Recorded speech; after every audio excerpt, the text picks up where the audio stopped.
খাবার কম দেয়ায় বিয়েবাড়ি পরিণত হলো রণক্ষেত্রে। এ সময় প্রত্যেকেই হাতে তুলে নেন লাঠিসোঁটা, যা এক পর্যায়ে রূপ নেয় ব্যাপক সংঘর্ষে। কারণ একটাই, কেন কম দেয়া হলো খাবার। এ সময় বর ও কনেপক্ষের এই সংঘর্ষে ভেঙে পড়ে বিয়ের প্যান্ডেল, খাবার টেবিল ও চেয়ার। অবাক করা দৃশ্য হলো, শেরওয়ানি পরে সেজেগুজে বিয়ের পিঁড়িতে বসে থাকা বরও এ সময় উত্তেজিত হয়ে পড়েন। আমার অন্যান্য এই আত্মীয় স্বজন আমার জামাইয়ের সাথে এই নতুন জামাই উঠে লাভ দিয়ে উঠে ওই কি বাঁশ নেয় বা অন্ধর মার বিভিন্ন ধরনের কথাবার্তা বলতেছে। কি ব্যাপার? এ সংঘর্ষে উভয় পক্ষের নানা বয়সী ব্যক্তিদের অংশ নিতে দেখা যায়। সংঘর্ষে দুই পক্ষের অন্তত 10 জন আহত হন। সামান্য খাবার না পাওয়ায় সাজানো গোছানো আনন্দময় বিয়ের অনুষ্ঠান যেন মুহূর্তেই রূপ নেয় বিশৃঙ্খলায়, যা দেখে হতবাক সবাই। গত 7 আগস্ট চাঞ্চল্যকর এই ঘটনাটি ঘটেছে লক্ষ্মীপুরের রায়পুর পৌরসভার উত্তর কেরোয়া এলাকার বাসিন্দা শাহ আলম পাটোয়ারির বাড়িতে।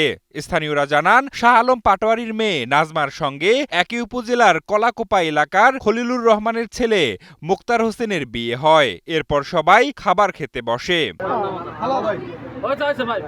বরপক্ষের খাওয়ার এক পর্যায়ে বরের বড় ভাই কনের বাবাকে খাবারের মান ও খাবার কম দেওয়ার বিষয়টি জানান, যা নিয়ে বাকবিতণ্ডা ও কথা কাটাকাটির এক পর্যায়ে ব্যাপক মারামারির ঘটনা ঘটে। সোয়ান প্রপার্টিজ লিমিটেড তৈরি করছে নিরাপদ, স্বাচ্ছন্দ্যময় এক নতুন ঠিকানা। সোয়ান গ্রুপের একটি পণ্য। আসলে আমি খাওয়া অবস্থায় দুলে উঠিয়ে সিস্টেম তো উঠিয়ে যাই, বলে যে খাওয়া এদেরকে পরে শিক্ষা দিব, কই পরে আমি ধর একটু রাগারাগি করছি, পরে লইছে ওই স্টেজে তো মাসাটা লেগে আমার টোকা খুঁজে দিচ্ছে, আমার বাড়ি দিব আর কি। তো আমি চিল্লা করছি যে এদেরকে খাওয়া দেবো না, উঠে তো এদের সাথে বনবে না আমাদের সাথে।